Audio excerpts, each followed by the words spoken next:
Welcome to the United Lodge of Theosophists in the Washington, D.C. area.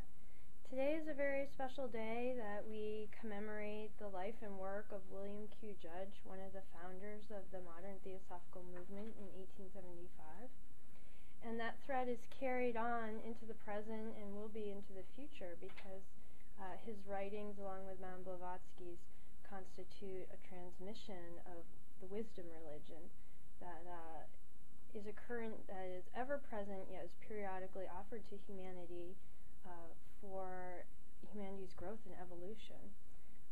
And it deals with questions of why are we here, who are we, and deep philosophical and metaphysical mysteries.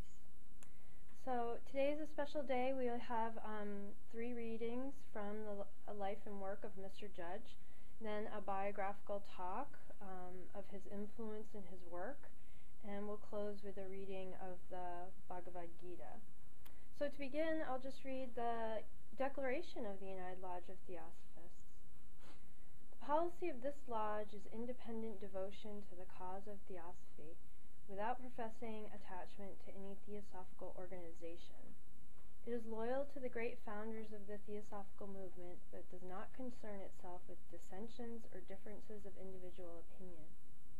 The work it has on hand and the end it keeps in view are too absorbing and too lofty to leave it the time or inclination to take part in side issues.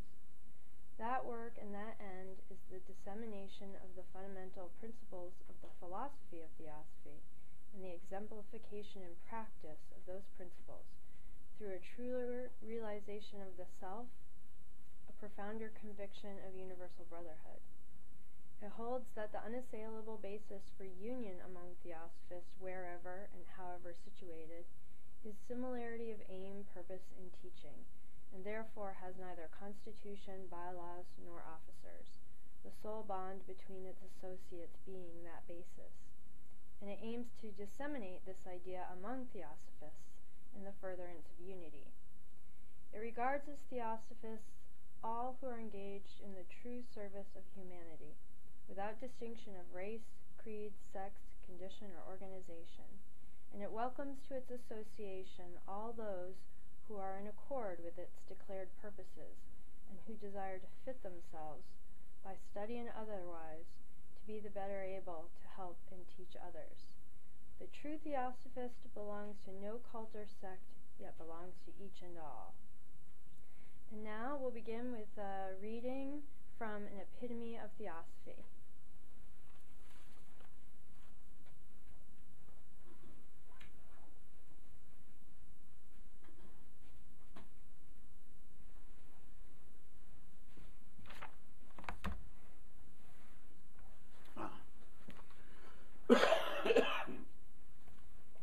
Good morning.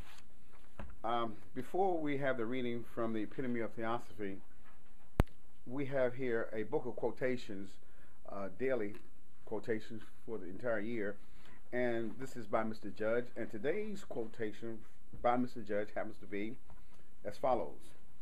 I want you to stop as much as possible any wish to progress. The intense desire to know and to become and to reach the light is different from the thought, I am not progressing, I know nothing. The latter is looking for results. The right position to take is the wish to be, for then we know.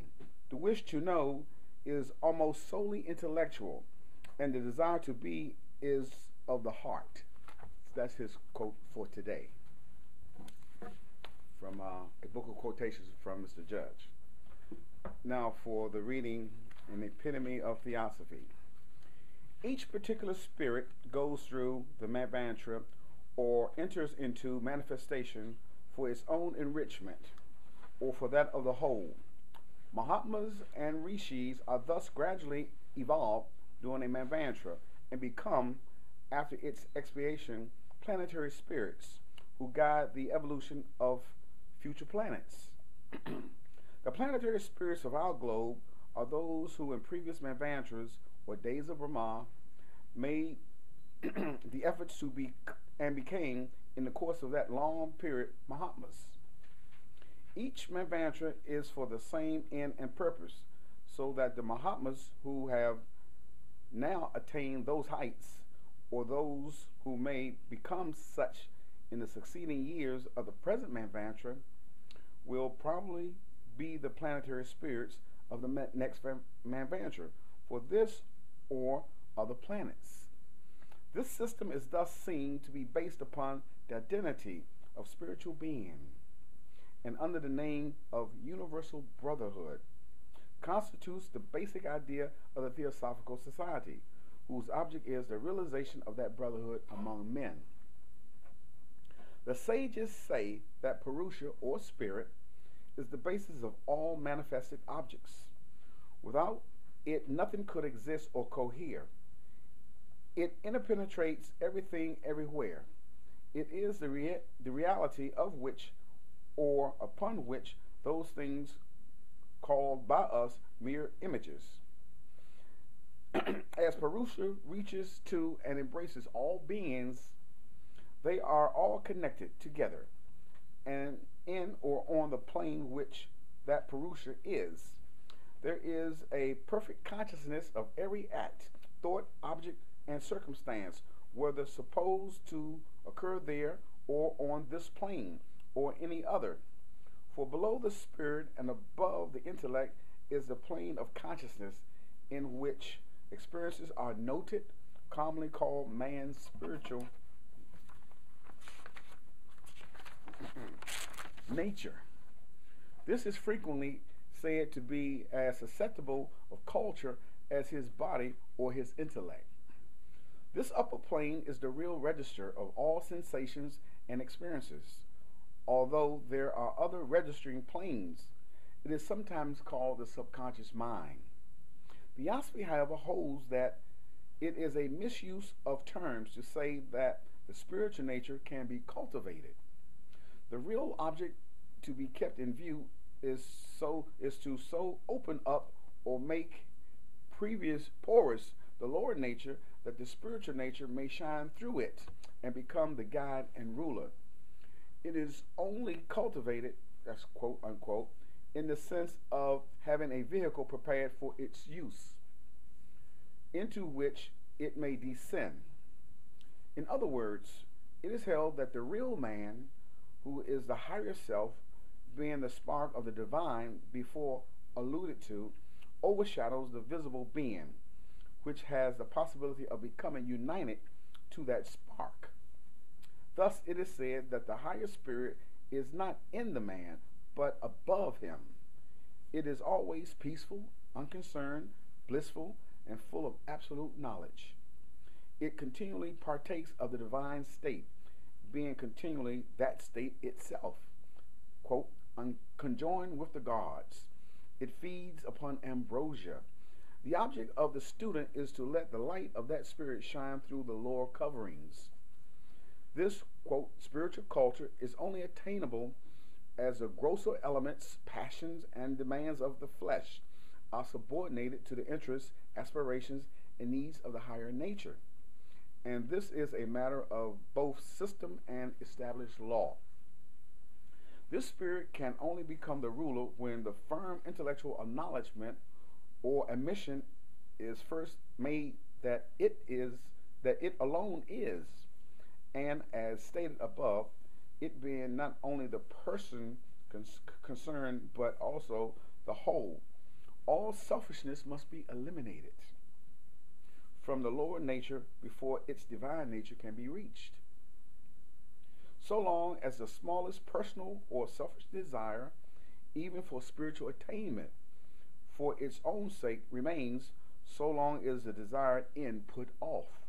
Hence, the above term demands, quote, demands of the flesh, really covers also demands that are not of the flesh, and its proper rendering would be demands of the personal nature, including those of the individual soul.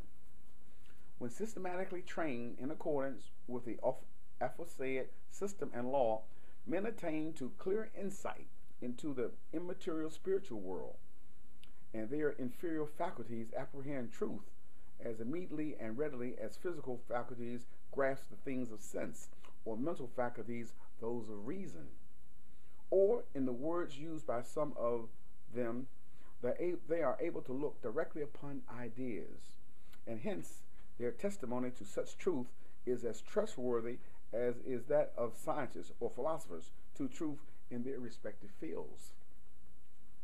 In the course of this spiritual training, such men acquire perception of and control over various forces of nature unknown to other men, and are thus able to perform works usually called miraculous, though really but the result of larger knowledge of laws of natural law. What these powers may be found in Patanjali's Yoga aphorisms. And this is from, once again, Mr. Judge's Epitome of Theosophy.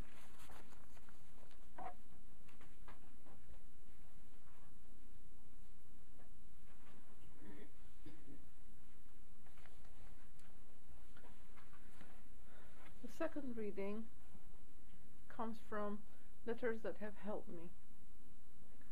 An occultist is never fixed on any particular mortal plan. So do not fix your mind as yet on a plan. Wait. All things come to him who waits in the right way. Make yourself in every way as good an instrument for any sort of work as you can. Every little thing I ever learned, I have now found out to be of use to me in this work of ours. Ease of manner and of speech are of the best to have. Ease of mind and confidence are better than all in this work of dealing with other men, that is, with the human heart. The more wise one is, the better he can help his fellows. And the more cosmopolitan he is, the better too. When the hour strikes, it will then find you ready.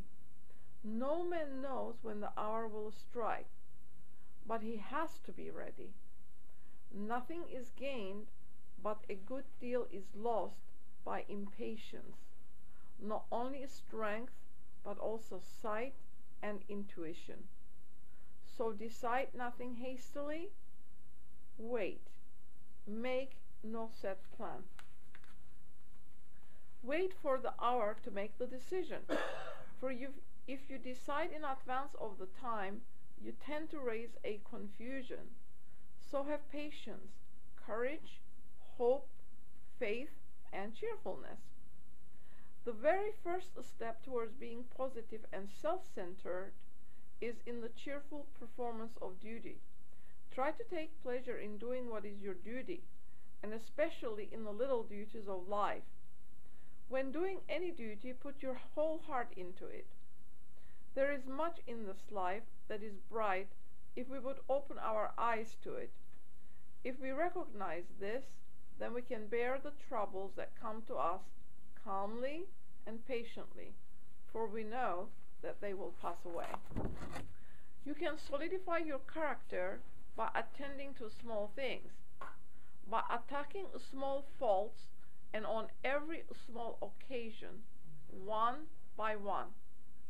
This will arouse the inner attitude of attention and caution. The small faults and the small occasions being conquered, the character grows strong. Feelings and desires are not wholly of the body. If the mind is deliberately taken off such subjects and placed on other and better ones, then the whole body will follow the mind and grow tractable. This struggle must be kept up, and after a while it will be easier. Old age makes only this difference. The machine of body is less strong. In old age, the thoughts are the same, if we let them grow without pruning. There is never any need to worry. The good law looks out for all things, and all we have to do is our duty as it comes along from day to day. Nothing is gained by worrying about matters and about the way people do not respond. In the first place, you do not alter people, and in the second, by being anxious as to things, you put an occult obstacle in the way of what you want done. It is better to acquire a lot of what is called carelessness by the world, but is in reality a calm reliance on the law and a doing of one's own duty, satisfied that the result must be right, no matter what they may be. Think that over and try to make it a part of your inner mind that it is no use to worry, that things will be all right no matter what comes, and that you are resolved to do what you see before you and trust the karma for all the rest. As specified, this comes from letters that have helped me.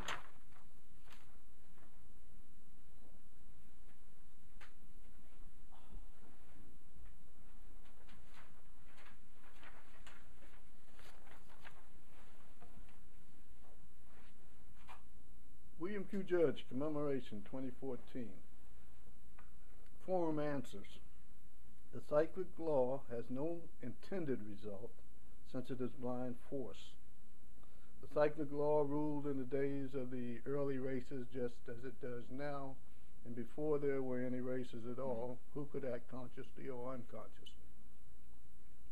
The power of choice for the human race as a whole does not come until the turning point in evolution is reached, when 4 is turned into 5.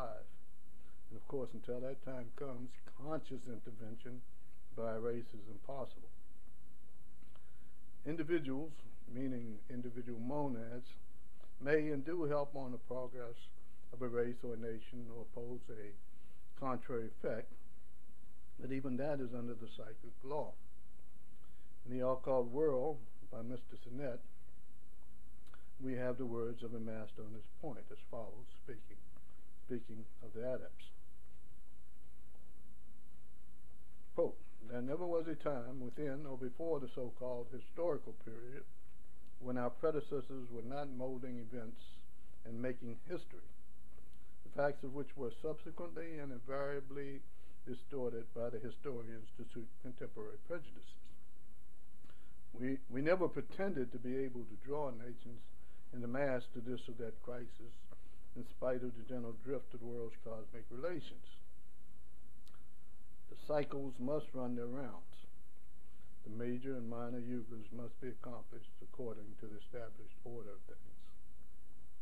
And we, born on the mighty tide, can only modify and direct some of the minor currents. Sometimes it has happened that no human power, not even the fury and force of the loftiest patriotism, has been able to bend an iron destiny aside from its fixed course, and nations have gone out like torches dropped into the water in engulfing blackness of ruin. In considering the subject, we should not lose sight of the fact that other souls are reincarnating every day, bringing back with them the experience and karma of distant past ages. That must show itself in them as they mature in this life, and they will furnish new impulses, new ideas, new inventions, new pieces of knowledge to the general sum, thus affecting the progress of the pieces of knowledge, thus affecting the progress of the races, but all under cyclic law. And if we, by supinely sitting down, do not create for them, as they may have in the other days done for us, the right material, the right vehicle of civilization, then the end of the cycle may be reached with their task unfinished through our fault. The karma of that will then be ours, and inexorable justice will bring us upon the scene in other cycles, which eternally proceed out of the womb of time, to finish with heavy hearts the task we shirked. No theosophist, therefore, should ever begin to think that he need not offer any help because all will come right anyhow. In our small way, we should imitate the great brotherhood and its constant efforts to help humanity. They know the cycles, and using that knowledge can see when the impulse of a new cycle is beginning. Taking advantage of this prescience, new ideas are projected among men and all good reforms are fostered. Why should we, merely because we are ignorant of the cycles, do nothing to help these great benefactors of the races? They offer to all men the truths of the wisdom religion, making no selections but leaving results to the law. Is it for us to assume in our theosophical work that we, poor, weak, ignorant tyros, are able to select from the mass of our fellows the one or the many who may be fit to receive theosophy? Such a position of judge is vain, ridiculous, and untheosophic. Our plain duty is to present the truths of theosophy to all men, leaving it to them to accept or reject. William Q. Judge, Form Answers.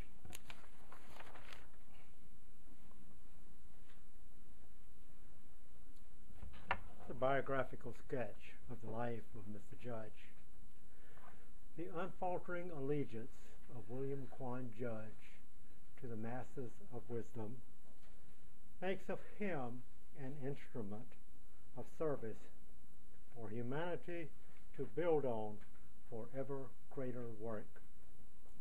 Mr. Judge exemplified discipleship in every aspect of his thought and action.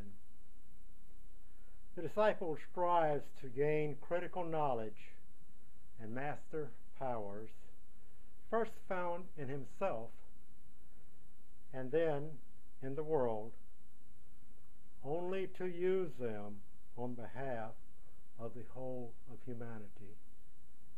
Mr. Judge left us jewels in over 200 publications, some of which are lined up here. We just heard several examples of his work read to us, and this is one more example. In his musings on the true Theosophist path, he said, "Remember that life is the outcome of the ever-living. If you have come to comprehend a little of the mystery of life and can value its attractions according to their worth, these are no reasons why you should walk forth with solemn countenance to blight the enjoyments of others. Life to them is as real as the mystery is to you.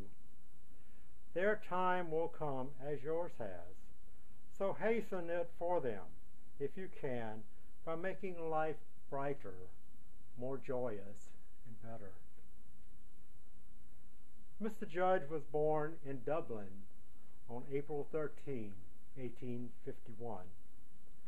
At the age of 7, the attending doctor of this sickly child pronounced him dead, but William suddenly revived. His parents discovered that he could read, an ability no one had noticed before, and he plunged into serious volumes of mesmerism, phrenology, magic, religion, and philosophy. William's mother, Mary Quan, died in childbirth a little later. Facing hardships, his father, Frederick, moved to New York, looking for a better life for his children. Frederick died before William could enter a profession. But young William became a citizen, was admitted to the State Bar of New York, and specialized in commercial law for the rest of his life. He was called the Christ of the legal profession due to his compassion, integrity, and intelligence. Mr. Judge's natural fondness for children increased his pain when his daughter died of diphtheria in infancy. Mr. Judge heard of a Russian lady of distinguished birth and rare educational and natural endowments. He met Madame Blavatsky and recalled, "It was her eye that attracted me, the eye of one who I must have known in long lives before.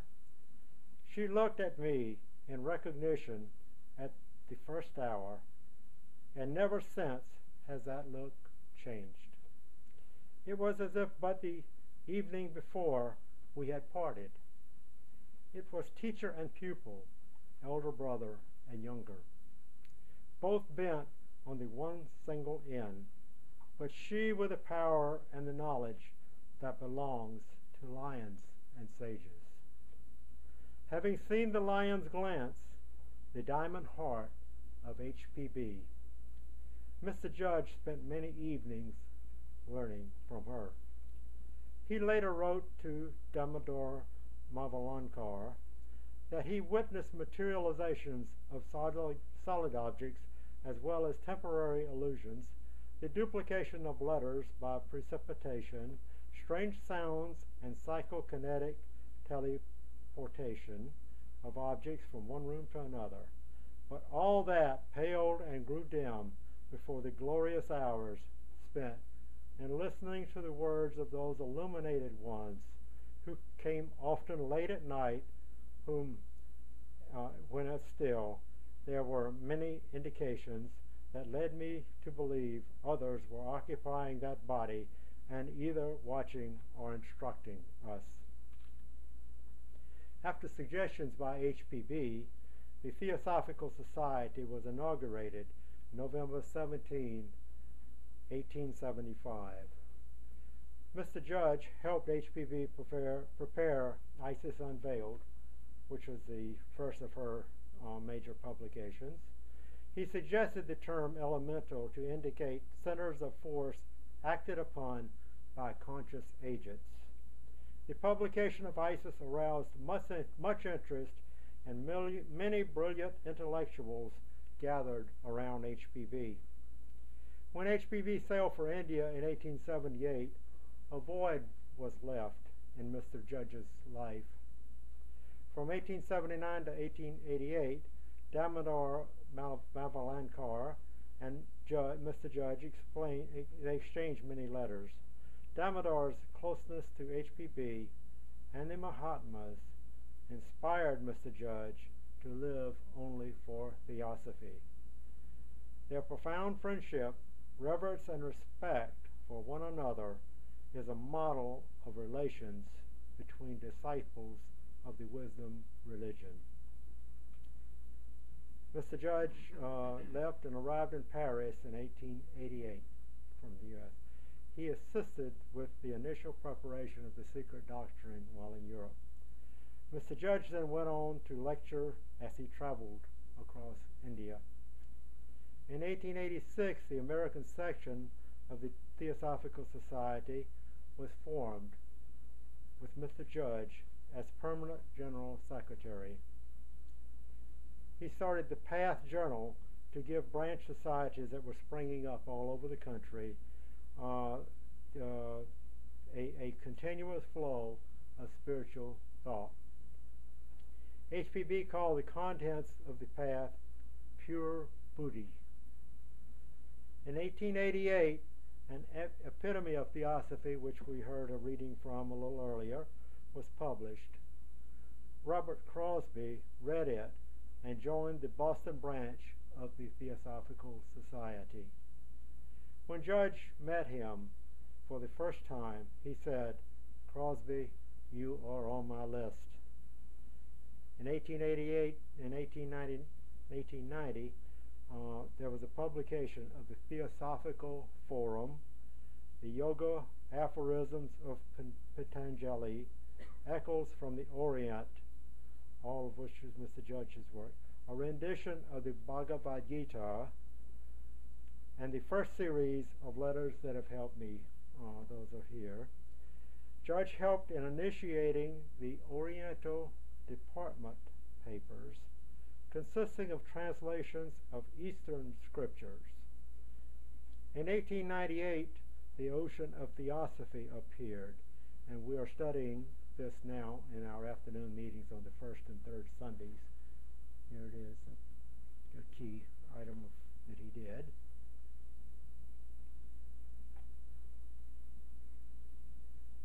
And H.P.B. called on Mr. Judge to help in critical phases of the innermost aspects of the Theosophical movement. The Theosophical Society elected him vice president in 1890, and the American section prospered under his leadership. Mr. Judge represented HPB in a suit against the New York Sun's July 1890 publication of a derogatory piece on HPB. The Sun concluded that the allegations against her were without foundation and printed a retraction and an article by Mr. Judge after her death titled The Esoteric She. Now that HPB had departed, the forces antagonistic to the Theosophical movement rapidly regrouped to focus attention on Mr. Judge. They struck just when Mr. Judge was appreciated most deeply by sincere students of Theosophy. In 1893, the honored place given to Theosophy at the World Parliament of Religions in Chicago was due in great measure to Mr. Judge. Funk and Wagnall's Standard Dictionary of 1895 listed Mr. Judge as a specialist on theosophical concepts and included dozens of definitions for theosophical and Sanskrit terms written by him. During 1893 and 94, Mr. Judge was charged with abusing the names of masters. Very ironic charge. Robert Crosby helped to draw up an account of the situation and present it to the 1895 Boston Convention, when the American section became the Autonomous Theosophical Society in America, with Judge as president. On March 1, 1896, at about 9 a.m., Mr. Judge quietly left his body after saying, "There should be calmness, hold fast, go slow." Despite the warnings given by Mr. Judge, his absence left his closest lieutenants in confusion. Ask Crosby, Judge often advised inquirers. He thinks and acts as I do. To Robert Crosby, Theosophy meant masters and their teachings, as given out by HPB and WQJ. In 1906, Mr. Crosby laid the foundations of a resurrected society. In 1909, he initiated the United Lodge of Theosophists on the basis originally set out by HPB and the spirit exemplified by WQJ. However chaotic the circumstances which surrounded them, neither Judge nor Crosby allowed the light of devotion to the Mahatmas to flicker for an instant. Out of his fire arose a vision of the true work and ultimate end of all theosophical endeavor, and you heard this when the declaration was read earlier on. Let's quote from that. That work and that end is the dissemination of the fundamental principles of the philosophy of Theosophy and the exemplification and practice of those principles through a truer realization of the self, the higher self, that is, a profounder conviction of universal brotherhood.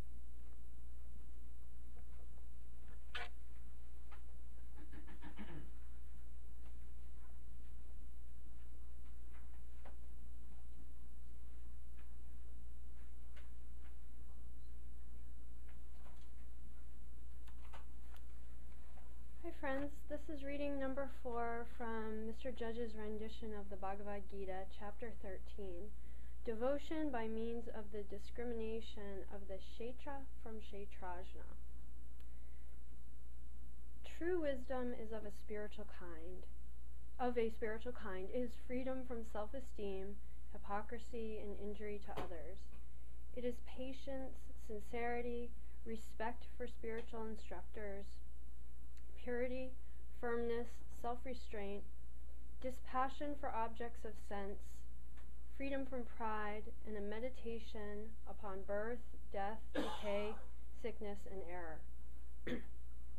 It is an exemplification from self-identifying attachment for children, wife, and household, and a constant, unwavering steadiness of heart upon the arrival of every event, whether favorable or unfavorable. It is a never-ceasing love for me alone, the self being effaced, and worship paid in a solitary spot, and a want of pleasure in congregations of men. It is resolute continuance in the study of Adhyatma, the superior spirit, and a meditation upon the end of the acquirement of a knowledge of truth. This is called wisdom or spiritual knowledge. Its opposite is ignorance. Krishna is speaking again. I will now tell thee what is the object of wisdom, from knowing which a man enjoys immortality. It is that which has no beginning, even the supreme Brahma, and of which it cannot be said that it is either being or non-being. It has hands and feet in all directions, eyes, heads, mouths, and ears in every direction. It is immanent in the world, possessing the vast whole. Itself without organs, it is reflected by all the senses and faculties, unattached yet supporting all, without qualities yet the witness of them all. It is within and without all creatures, animate and inanimate. It is inconceivable because of its subtlety, and although near, it is afar off. Although undivided, it appeareth as divided among creatures, and while it sustains existing things, it is also to be known as their destroyer and creator. It is the light of all lights, and is declared to be beyond all darkness. And it is wisdom itself, the object of wisdom, and that which is to be obtained by wisdom. In the hearts of all it ever presideth. Thus hath been briefly declared what is the perishable body, and wisdom itself, together with the object of wisdom. He, my devotee, who thus in truth conceiveth me, obtaineth my state. Know that Prakriti, or nature, and Purusha, the spirit, are without beginning. And know that the passions and the three qualities are sprung from nature. Nature, or Prakriti, is said to be that which operates in producing cause and effect in actions. Individual spirit, or Purusha, is said to be the cause of experiencing pain and pleasure. For spirit, when invested with matter, or Prakriti, experienceth the qualities which proceed from Prakriti. Its connection with these qualities is the cause of its rebirth in good and evil wounds. The spirit in the body is called Maheshvara, the great Lord, the spectator, the admonisher, the sustainer, the enjoyer, and also the Paramatma, the highest soul. He who thus knoweth the spirit and nature, together with the qualities, whatever mode of life he may lead, is not born again on this earth. Some men, by meditation, using contemplation upon the self, behold the spirit within. Others attain to that end by philosophical study and its realization, and others by means of the religion of works. Others, again, who are not acquainted with it in this manner, but have heard it from others, cleave unto and respect it. And even these, if assiduous, only upon tradition and attentive to hearing the scriptures, pass beyond the gulf of death. Know, O chief of the Bharatas, that whenever anything, whether animate or inanimate, is produced, is due to the union of the Kshetra and Kshetrajna, body and soul. He who seeth the Supreme Being existing alike imperishable and perishable things, sees indeed. Perceiving the same Lord present in everything and everywhere, he does not by the lower self destroy his own soul, but goeth to the supreme end. He who seeth that all his actions are performed by nature only, and that the self within is not the actor, sees indeed. And when he realizes perfectly that all things whatsoever in nature are comprehended in the One, he attains to the Supreme Spirit. This Supreme Spirit, O son of Kunti, even when it is in the body, neither acteth nor is it affected by action, because being without beginning and devoid of attributes, it is changeless. As the all-moving Akasha, by reason of its subtlety, passeth everywhere unaffected, so the Spirit, though present in every kind of body, is not attached to action nor affected. As the single sun illuminateth the whole world, even so doth the one Spirit illumine every body, O son of Bharata. Those who with the eye of wisdom thus perceive what is the difference between the body and the spirit, and the destruction of the illusion of objects, go to the Supreme. The Bhagavad-Gita, Chapter 13, Devotion by Means of Discrimination Between the Kshetra and Kshetrajna, the Body and the Soul. And now for closing remarks.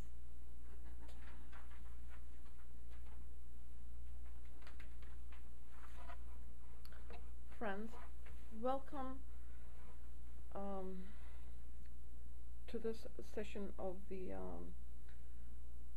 commemoration of Mr. Judge's life. And he was a very exemplary and dignified human being who sacrificed all that he had and all that he was to the welfare of humanity in serving in the theosophical movement of the 19th century. As we heard, in all of his writings, there is a selflessness. And in reading everything that we can, we come to the conclusion that the best way to approach each day is just to follow his example, selflessness. In other words, not to give to our lower tendencies, but to accept what comes and to do our very best. He calls it performance of duty.